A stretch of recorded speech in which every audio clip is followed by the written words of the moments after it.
Been joined in studio by the Greater Accra Regional Commander of the Ghana National Fire Service, ACFO2, Rashid Kwame Nisau, to have a quick conversation on him.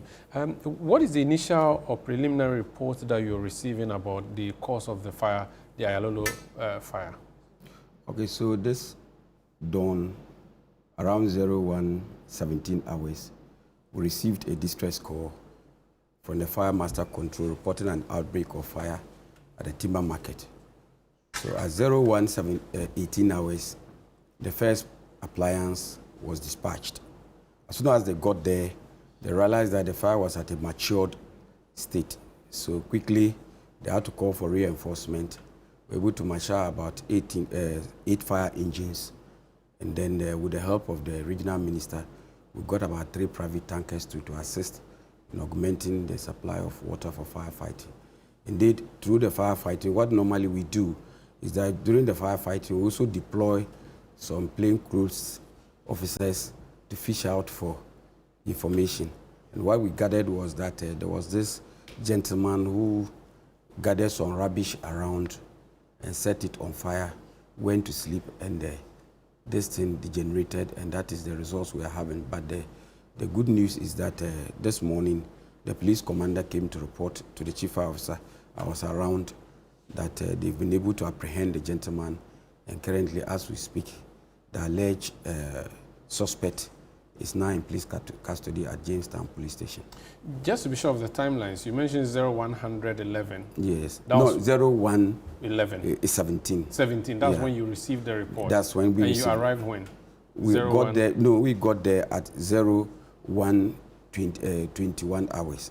Oh, okay. So, yeah, so for approximately 4 minutes. Oh, okay. Yes. Does it mean you have a fire station close by? No, the first appliance that responded through the Metro Fire Station, okay, Mokola. Okay. And at that time, you know, there was no traffic. Yeah, so the road was clear. So as soon as they set off, within 4 minutes, they were there. It's one thing getting there. It's another thing having access to the fire. How easy or difficult was it? Indeed, as if you were there, it was a very daunting task. I'm told at the time, the first appliance they reported to me, when they got there, there was this articulator truck that came to offload wood. Wow. And then this driver had, with impunity, parked in the middle of the road. So there was no way they could have access to pass through there. And that was the shortest possible route to the fire. And the driver was nowhere to be found. So they had to pass through another channel, maneuvering to be able to get to somewhere to position. And then if you see the way the place was, staging with 8 fire engines and 3 tankers was a problem. So we had to stage in the Aayalolo school. That is where we had space. You know, our vehicles are very big vehicles that we need space for maneuverability. So that is how come we had to go to Aayalolo, a school yard inside there, to stage from there, and then we had to connect our hoses through there. In fact, we had 3 places. One, we staged about 3 places, but the biggest one was at Aayalolo. That was where the preparation and everything, the hoses were connected from to combat the fire. Are you suggesting you had 8 fire tenders? Yes, we did. 8? Why so many? No, you see, 8 fire engines is all because of lack of water. You see, the way the fire engine is designed, it is designed in such a way that the white man envisages that as soon as you arrive at a place that is burning, automatically there will be hydrant. So even when in hydrant drills, in fire engineering science, we have what we call hydrant drills. So hydrant drills, even if I want to take you through hydrant drill 1, the driver, he's the driver, he's the pump operator. So his responsibility is as soon as he parks the vehicle, he goes back there, we call something PTO. The fire service engine has 2 gearboxes. Okay. The gearbox that will drive you to the fire ground, and then the one that they will select for the engine to be driving the pump instead of the road engine. Oh, okay. So that's the way the car is designed. So number 2, as soon as the car is parks, the number 2, who is the driver, comes to be the pump operator. Then another number 4 will run a first length of hose, followed by number 3. Number 1 becomes the officer in charge. Now after connecting from the pump to the fire scene. The next thing the number 2 does is to connect from the hydrant to the pump. In case the water runs out. So it's not, we assume that definitely it will run out. It will run out. So preparation. Because you cannot carry so much water that you can never run out of water. That is not possible. Because then it means I don't know the type of truck we'll be carrying. Out of curiosity, what's the volume of water that is in a typical fire engine? It depends. You can have a fire engine having about 25,000 liters. You can have 30,000 liters. You can have 20,000, depending on the capacity. In fact, we have different type of fire engines. We have water tenders. We have dual purpose tenders, and we have multi-purpose tenders. So now you said you had 8 fire tenders. Tenders. Let me answer the question. What it means is that calling for additional pumps is an indication of running out of what? Water. So but you mentioned that you had water tankers there. The water tankers came from private connections that I had to, because the place was tight, I had to call the regional minister at that dawn, and in fact I must use this opportunity to thank her, to call a whole minister, and she picks my call at dawn, and quickly she said, link me to the MC, and then she ordered, and in no time, these tankers started coming. But does the fire service, does the fire service not have its own water tankers? We have water. I deployed our own.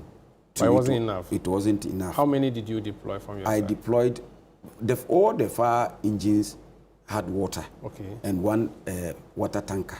So that water tanker, the plan is that when it discharges and it goes to refill? So what normally we do is that when we come to fight fire, we can decide that this is the base pump. The base pump means that the one that has come first is not supposed to move. Theoretically, it's supposed to be positioned there. Connect the hoses, then any other pump that comes will supply water to that firefighting engine. So let's assume that like this particular fire, we had about 3 staging areas. So you have a fire engine in maybe sector 1, you have a fire engine in sector 2, you have a fire engine in sector 3. So then if you position 1, 2, 3 fire engines in all these sectors, the remaining fire engines that come, even though they are fire engines, we make them to augment the base pump and other augmenting fire tenders with water. I'm presuming then that there was no hydrant where you went. That is a fact. Or it was, there wasn't a high. I have never, to be honest with you, I didn't, because I even detailed, it's part of our drills, that you have to detail one or two of the men as firefighting is going on to scout around and see. For the hydrant? For the hydrant. There was nothing? Was none. Or even maybe someone put a kiosk on it? Oh, it's possible. It's possible. That one is possible. Because the whole Aayalolo cannot be there without a hydrant. That is not possible. Wow. But if you were to locate them now, is a problem. It's also another issue. So what was the closest source of water for you then? So the closest source of water, some went to Usu to get water. Wow. Others came to Circle. Some came around your area here. Adabraka. To take water. No, around Adabraka areas to take water. Interesting. I'm understanding that some of your officers were injured. Yeah, we had 2 injuries. What happened? One had electric shock, and then the one sustained some burns. Electric shock? Yes. From where? You see, the way these people construct these markets, the illegal connections are many. So even if you decide to put out 1 phase or 2, assuming that the whole place is safe to work, you may not be lucky, and a particular area might have tapped some area that place is not off. So these things normally happen. They do happen. Where are these fires coming from? There was one in Latebi Okoshi. We are seeing fires every now and then these past few days. We are not in a dry season, or are we? Where are the fires coming from? Or what's causing these recent fires? You see, these fires that we are seeing, if you look at the Latebi Okoshi 1, 2, the preliminary investigations we are getting is that one of these are foreign expatriate Chinese smoked and left the cigar in the dustbin. Wow. That is what we are picking. So, and this particular one too was somebody who had closed the day, gathered refuse, and then set the place up. So you can see that these are human errors that has caused some of these, particularly these 2 fires that you have mentioned. Interesting. So it presupposes that the fire education, they don't appreciate. They hear, but they don't care. They don't appreciate. I would like to say that they don't appreciate. if Because you do appreciate, if you do appreciate, yeah, and you don't have that money, yeah, and you are looking for this money, you manage to make a small business.